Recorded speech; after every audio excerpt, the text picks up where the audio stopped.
असगुन होते हैं। कपूत कौन होता है? सबसे बड़ा कपूत तो वो होता है जैसे आजकल देसी भाषा में कहते चुगला। पहले चुगला थे और अब बलराम, अब चुगलन से ज्यादा चुगली हो गई। हाँ, हम हंसी की बात जरूर कर रहे हैं, जरा ध्यान दें हमारी तरफ। पहली बात तो ये कभी किसी की चुगली नहीं करनी चाहिए और इन लोगों से बहुत बच के रहना चाहिए। अब चुगला को पहचानोगे कैसे चुगला है? आज हम आए हैं तो थोड़ी देर में आपको ये भी बता दें कि चुगला की पहचान क्या होती है। बताएं? बड़ा मत मानना मेरी बात को, बता रहे हैं। अब बदकी ना हो, चंदी की नगरा आए हैं। देखो चुगला की पहचान, अब सर्दी आने वाली है। सर्दी के महीना में 8 बजे सब लोग भोजन करके अपनी अपनी रजाई पकड़ लेते हैं और जो चुगला प्रवृत्ति के लोग होते हैं वो रात के 9 बजे मोबाइल की टॉर्च जली हुए जा गली से बा गली में दोनों हाथ बगल में। याद रखना भाई, जब आधी रात के उस समय आराम करने के समय तुम्हें आराम करने का टाइम नहीं है तो इसका सीधा मतलब है कि दूसरे के दरवाजे पर बैठोगे तो इधर उधर की बातें करोगे। चुगली करना एक बहुत बड़ा पाप होता है। दूसरे के दुख में दुखी होना इससे बड़ा कोई धर्म नहीं होता है। दूसरे की आत्मा को सुख पहुंचाना और बगैर बात के किसी की आत्मा को दुख देना, किसी की चुगली करना, इससे बड़ा कोई पाप नहीं होता है। चुगली वाले लोग कसम बहुत जल्दी खाते हैं। आहा, सही सारा को जब नंबर आता तो जहाँ सही सारा ना होए वो कहाँ होए वो चक्र देवी के मंदिर में चलो। आज पुत्र पैदा हुआ, असगुन होने लगे।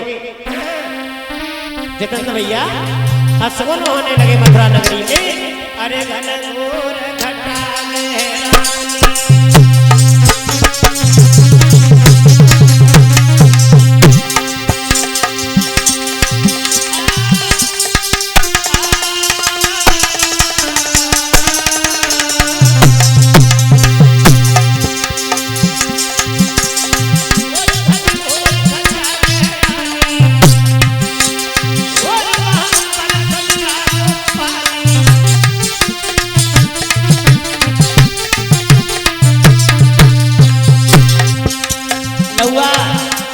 मौसम खराब हो गया, नतीजा ये हुआ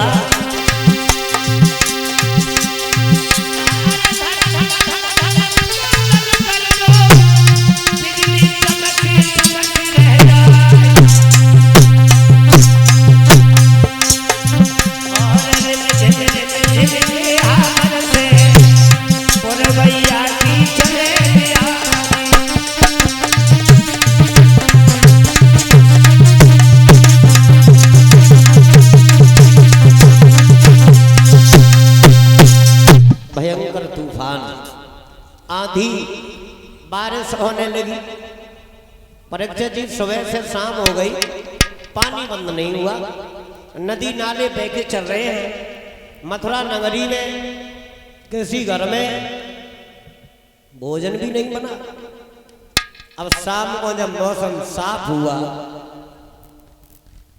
और एक बात और देखी हमने, मैया सुबह से शाम तक पानी बरसता रहे और शाम को कोई मौसम खुल जाए 5-6 बजे के टाइम पे तो ऐसा लगता है कि हम स्वर्ग में आ गए या स्वर्ग पदकी में आ गया हो। एकदम मौसम इतना पवित्र होता है, वो भक्तों का ध्यान भगवान के चरणों में जाता है और कुछ लोगों को ध्यान ठेका की तरफ जाता है। फोन लगाता है मित्र तो मौसम बहुत बढ़िया है। हाँ, बालक पैदा हो गया। नारद बीड़ा बजाते हुए मथुरा नगरी में प्रवेश करते हैं और नारद का एक ही गीत था, एक ही गाना गाते थे नारद। ताली बजा करके बोल रहे हैं आप लोग भी, क्या गाते थे नारद जी?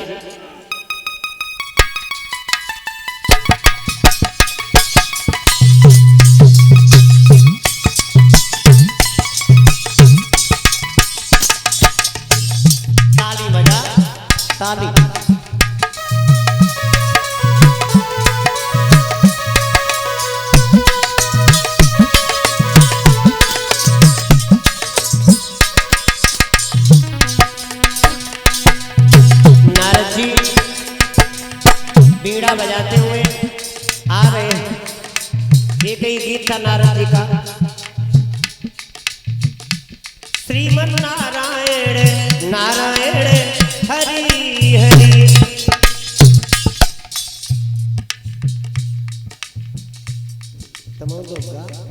कच लोगों को नींद आए पर बैठे, और जब ताली बजाया करो, भगवान का नाम बोला करो, आत्मा से बोला करो, भाव ही न टारो करो। कुछ लोग मजबूरी में ताली बजाए रहे हैं, कुछ लोग भगवान के दरबार में बैठे, हम हंसी की बात कर रहे हैं तो कुछ लोग आत्मा से हंस रहे, कुछ बनावटी हंस रहे। अब हंसवे तो है। और कुछ लोग तो भगवान के दरबार में आने के बाद भी मुस्कुरा नहीं पाते, और जो मुस्कुरा न पाए वो समझ ले कि हम पे कलयुग को बास है, शनिचर बैठो खूब बड़ा। कुछ लोग कथा पंडाल में ऐसा मुंह बना के बैठते हैं, बलराम पूरा पंडाल हंस रहे है, हम हंस रहे, माताएं बहनें हंस रहे, और कुछ लोग ऊपर मुंह करे बैठे। बिल्कुल न चेहरा में कोई परिवर्तन है। ताली बजाओ, बोलो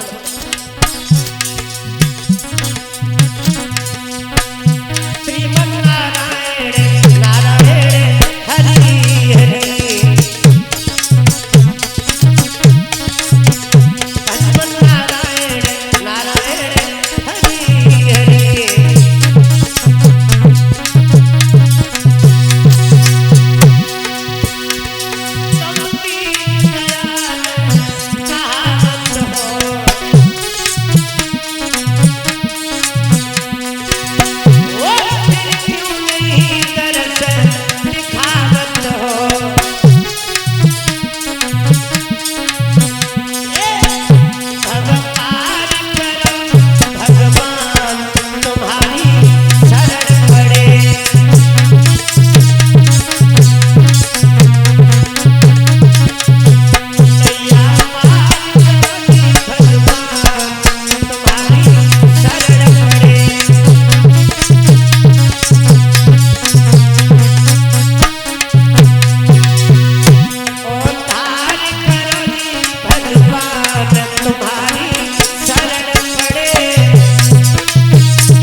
मंत्री में आए हैं। इधर उग्रसेन ने देखा नारद आ गए तो नारद को हाथ जोड़ के प्रणाम किया। आइए महात्मा जी। नमो नमो निरंजनम नमस्कार गुरुदेवता वंदनम सर्व साधवा प्रणामाम पारांगता। आज सूर्यास्त होने के समय आपके दर्शन हो रहे हैं। हम अपने आप को बड़ा सौभाग्यशाली समझ रहे हैं। अब नारद को बैठा लिया, जवाब दिया नारद ने, आज तो तुम बड़े खुश नजर आ रहे हो, लेकिन तुम्हारे चेहरा पे खुशी जो है ये आत्मा से नहीं है। जवाब दिया नारद, आज हमारे घर में वर्षों के बाद हमारी पत्नी के गर्भ से पुत्र पैदा हुआ है, तो फिर तो आत्मा से खुश होना चाहिए तुम्हें, लेकिन तुम दिल से नहीं मुस्कुरा रहे हो। बोले महाराज हंस भी रहे हैं और चिंता भी लगी है। चिंता का ये बात की है, जब से पुत्र पैदा हुआ तब तक असगुन ही असगुन नजर आ रहे हैं। हमारे बेटे का नाम और ये भी बताओ इसका भविष्य कैसा है। नारद ने पत्रिका उठाई, जवाब दिया ये रेवती नक्षत्र का तो है। रेवती नक्षत्र का बड़ा ही तीव्र, अगर देवता व्रति होगी तो बुद्धिमान होगा। जवाब दिया इसकी राक्षस व्रति है और ऐसा वैसा राक्षस नहीं है। ये तुम्हारे नाम को चलाएगा नहीं, ये तुम्हारे नाम को मिट्टी में मिलाने वाला होगा। नाम क्या है? बोले नाम है इसका कंस। गुड़ यथा नाम तथो गुड़, जैसा नाम वैसे गुड़। अब तो भैया महाराज उग्रसेन दुखी होने लगे, जल्लादों को बुला लिया। जवाब दिया है जल्लादों से कि हम किसी को जिंदगी का दान दे नहीं सकते हैं, तो किसी की जान लेने के अधिकारी भी नहीं है। ये बात सही है, कहूँ को जिंदगी का दान दे न सको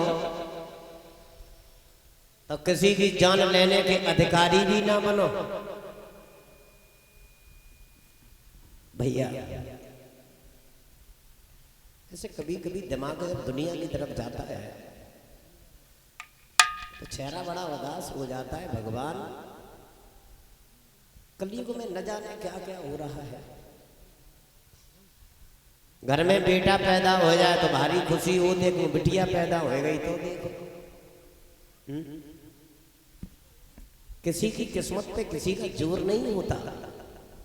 न आप किसी को खिला रहे हो, खिलाने वाला कोई और है, ना तुम किसी की मदद कर रहे हो, मदद करने वाला भी कोई और है। जब किसी और की कृपा होगी तभी किसी की मदद करने की हिम्मत बना पाओगे। बिना दांत के दूध दयो और दांत दे तो अन्नू दी है। ये तो व्यर्थ की चिंता है। लोग कह देते लला अब मेहनत करो तो 5 बिटिया है तुम्हारे, और हमने 1 बिटिया वाले दुखी देखे, 5 बिटिया नवाए बहुत सुखी देखे। याद रखना भैया, मैंने इतनी सी उम्र में इस कलयुग में ही देखा है। आप भी नजर दौड़ा करके देख लो। बेटी का प्यार लड़का से 2 गुना होता है माता पिता के लिए। बिटिया को ससुराल में अगर खबर मिल जाए कि मैया और पिता पे कोई मुसीबत है तो धन की तो छोड़ो मदद, लड़की ससुराल में अपमान भी बर्दाश्त करती है माता पिता के खातिर, मगर इस दिल का लगाव कहाँ चला जाए। बेटियों का प्यार माता पिता से बेटा से 2 गुना होता है सज्जनों। मगर बेटी पैदा होने के बाद जा घर में बेटी पैदा हो गई वो बबला तो बनी गो, और बबला बनने के बाद में उस पिता का भी ऐसा नहीं है जिम्मेदारी का पहाड़ होता है जिस घर में बेटी होती है। किस तरीका से पढ़ाना है, किस तरीका से मर्यादा में रखना है। पैदा हुई जिस आंगन में जिसने बाबुल बना दिया, माता पिता ने पाल करके अपनी बिटिया को बड़ा किया, बढ़िया से स्कूल में पढ़ा लिखा करके बढ़िया पैसा दे करके बेटी का विवाह किया, और डोली में बैठालते समय मुंह से निकल जाती, भगवान आज हमने तो गंगा नहा लिया। क्यों? ये बेटी दूसरे की अमानत है। तुम्हारी जिम्मेदारी जब तक की है, जब तक बेटी को कहीं पैदा होती है और कहीं जाकर के दूसरे घर में पहुंचने के बाद उस घर को रोशन करती है। प्यारे भाइयों, बड़ा आत्मा को दुख होता है। इसी तरीका से बेटियों के प्रति हम लोग विचार बनाए रखें। अब आज जब कलयुग में एक बिटिया से ज्यादा कोई दूसरी बिटिया चाहती नहीं है। जैसे जब हिंदुस्तान से गिद्ध चले गए, गिद्ध तैसे ही मौसी मौसा जाएंगे भाई है। जब बिटिया एक ही हुए है तो फिर मौसा कब देखेगा? अबे रास्ता में आ रही थी तुम्हारे आलीपुर खेड़ा पे, जब आए तो हमारे गांव से फोन आया मेरे पास, कहाँ और इनको हमने गए हैं थोड़े काम से, अभी आ रहे हैं। तो हमारे गांव में अब रिश्ते में तो चाची लगते हैं, लेकिन उनसे सब लोग मौसी कहते हैं। जो ससुर लगता है सौ मौसी कहते हैं, देर लगता है सौ मौसी कहा। तो मौसी बड़ी खुश दिल की है। तो मौसी के कोई संतान नहीं थी, तो उनने अपने देवर के लल्ला को गोद लो, शादी आदि करी, और वो नाती उनको बीमार है, सो मैनपुरी को भर्ती करे थे हॉस्पिटल में। अब छुट्टी कराए गए आई। तो मौसी हॉस्पिटल से बाहर भाई, तो हॉस्पिटल के कहूँ साइड में उन्होंने देखा कहूँ घास फूस में कोई तौलिया में लटाए एक बिटिया को, कन्या को रखी दे। अब हमसे फोन, फिर हमारे घर से फोन आओ, माता जी को गए, मौसी फोन कर रही थी, न जाने का बात करो चाहती हो गई। हमने हो गई बात, हमने एक लक्ष्मी और आएगी मौसी, हमने की तुम सीधी लाओ हमारे घर पे लेके आओ। याद रखना भाइयों, किसी की किस्मत पे किसी का जोर नहीं होता है। अब कन्हैया अवतार लेके ना आए, आत्मा अगर पवित्र है, आचरण विचार तुम्हारे अच्छे हैं तो तुम ही कन्हैया हो, आचरण विचार तुम्हारे बढ़िया है मैया तो तुम ही सीता हो। सीता बन के निकलोगी तो भैया कहने वालों की दुनिया में कमी नहीं है। सीता जैसा भेष और सीता मैया जैसे विचार अगर रहे तो दुनिया में भैया कहने वालों की कमी नहीं है। और भाई भी जरा हमारी बात सुने, बड़े घर में होने के बाद अगर तुम्हारे राम जैसे विचार रहे तो सबसे छोटा शत्रुघ्न मरते दम तक तुम्हारे सामने कभी जबान लड़ा के बोलेगा नहीं। रामायण पूरी पढ़ो या रामायण देखो, पूरी रामायण में कहीं छोटा भैया शत्रुघ्न किसी जगह पे बोला नहीं है। न श्री राम का वनवास हुआ तब लक्ष्मण के शक्तिवान लग गया, लंका पर राम पहुंच गए, अवध में खबर आई, शत्रुघ्न किसी जगह पे बोला नहीं। और आज के हमारे बुजुर्ग पिता, अरे दशरथ का रूप धारण किए बैठे हो, तुमने राम का दर्जा शत्रुघ्न को दे दिया और शत्रुघ्न वाला जो दर्जा था वो राम को दे दिया। तब रामायण घर में कैसे रहे, कैसे विचार तुम्हारे कौशल्या जैसे रहे, कैसे हमारी बेटियों बहनों के विचार सीता जैसे रहे। घर को अगर स्वर्ग बनाना है तो रामायण को पढ़ो, और जिस घर में रामायण सुबह शाम पढ़ी जाती है उसी घर में स्वर्ग है। केवल एक पैकेट अगरबत्ती लगाए हुए से कुछ हुए वाओ ना है भाइयों। जिस घर में लोग दुखी रहते हैं, अरे हमने तो यहाँ तक देखा, अभी हरसिंहपुर में कथा कर रहे थे, बड़ी भीड़ रहे तो कुछ आध्यात्मिक बातें बलराम जी चल रही थी वहाँ, तो भाई साहब आए शाम के समय तो हम वहीं रुकते थे। जगह तुम भैया हाथ देख ले तो हमने की कहे कि तुम्हें आजकल लोग ज्यादा ज्ञान है, तुम्हारी बातें सुन के हमारे विचार तो बिल्कुल उल्टे चल रहे थे। आज के बाद मेरा तो जीवन ही सुधर गया। मैंने कहा भाऊ हाथ देख लो। मैंने कि हाथ उनका है। बोले हम बहुत पैसा पैदा करते हैं लेकिन कहा करें रुक तो ही ना। माताएं बहन आप लोगों के घर में ऐसा होता है तो दवा बताएं हम पैसा रुक ले। तो हमने उनसे कहा पैसा रुकने का एक ही तरीका होता है। गृहिणी गृह मुच्यते व्यास जी ने भागवत में लिखा है कि स्त्री घर की लक्ष्मी होती है। जिस घर में स्त्रियों का सम्मान होता है उस घर में लक्ष्मी का वास होता है।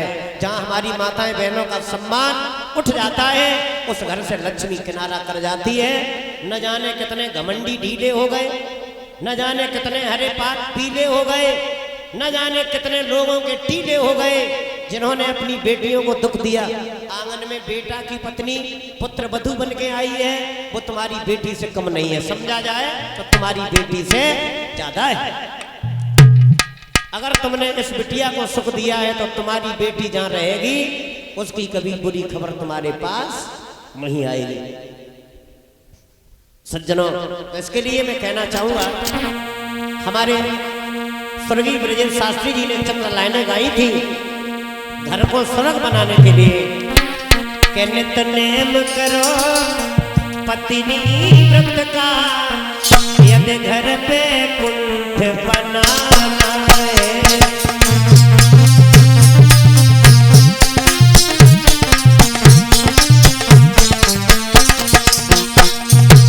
बलराम जी सेवा करो पत्नी की। पति राजा होता है, पत्नी मंत्री होती है। अरे राजा का तो नाम होता है, दरबार की जिम्मेदारी कौन चलाता है? मंत्री। और जैसे घर का मंत्री अच्छा होता है वो घर ऊंचाइयों के मार्ग पे जाता है। और कुछ हमारी माताएं बहनों की भी कमी होती है, पति से झगड़ जाती है। तो मैंने करो का कुछ करे वो जा कथा कहे वो सीख नहीं, इसके अलावा कुछ नहीं जानते हो।